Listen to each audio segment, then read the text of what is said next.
Corona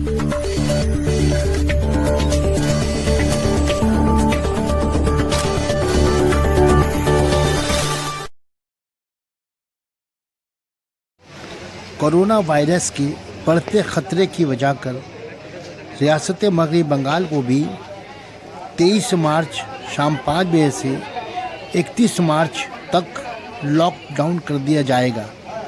खबर सुनते ही लोग घरों से निकलकर बाज़ार में खाने पीने के सामान मुहैया करने में जुट गए।